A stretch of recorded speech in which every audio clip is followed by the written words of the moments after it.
আজকের ভিডিওতে আমি তোমাদের সাথে একটা লাইট হেয়ার অয়েলের মধ্যে দুটো ইনগ্রিডিয়েন্টস ইনফিউজ করে দেখাবো, যা চুলকে সিল্কি করবে মাত্র আধ ঘন্টার মধ্যেই। আর যে দুটো পাওয়ারফুল ইনগ্রিডিয়েন্ট অ্যাড করছি তাতে চুল পড়াও কমবে এবং নতুন চুলও রিগ্রোথ হবে। আর এই তেলটা কিন্তু বানাবো লোহার কড়াইতে। লোহার কড়াইটা কিন্তু অবশ্যই প্রয়োজন। আর তেল যেটা ব্যবহার করেছি সেটা হলো 1 বাটি পরিমাণ মতো অলিভ অয়েল। এখানে কিন্তু অলিভ অয়েলই ব্যবহার করতে হবে, অন্য কোনো তেল কিন্তু ব্যবহার করা একদমই যাবে না। এবার যে পাওয়ারফুল ইনগ্রিডিয়েন্ট এর মধ্যে অ্যাড করছি সেটা হলো রোজমেরি ড্রাই লিভস। চুলের জন্য অত্যন্ত উপকারী এই রোজমেরির শুকনো পাতা। আরেকটা পাওয়ারফুল ইনগ্রিডিয়েন্ট হচ্ছে মেথি। এর মধ্যে আমি কিছু পরিমাণ মেথিও অ্যাড করছি।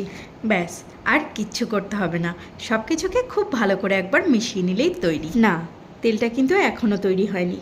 মোটামুটি 1 সপ্তাহ এই কড়াইয়ের মধ্যেই ঢাকা দিয়ে রেখে দিতে হবে। কোনো চিন্তার কারণ নেই, 1 সপ্তাহ পর্যন্ত রাখলে কিন্তু নষ্ট হওয়ার কোনো ভয় নেই। এই 7 দিনের মধ্যে কিন্তু আমি ঢাকা খুলে তেলটা আর কোনো রকম কোনো চেক করিনি। তেলটা কিন্তু যেরকম ছিল তার থেকে কালারটা একটু চেঞ্জ হয়েছে। তোমরা অবশ্য যখন বানাবে তখন দেখলেই বুঝতে পারবে। এরপর একটা কাঁচের শিশির মধ্যে তেলটা আমি স্টোর করে রেখে দেবো। আমি কোনো রকম কোনো ছাঁকবো না। যে দুটো ইনগ্রিডিয়েন্ট এর মধ্যে ছিল সে দুটো সহই আমি এর মধ্যে স্টোর করে রেখে দেবো। এখন আমি তোমাদেরকে অ্যাপ্লাই করে দেখাচ্ছি।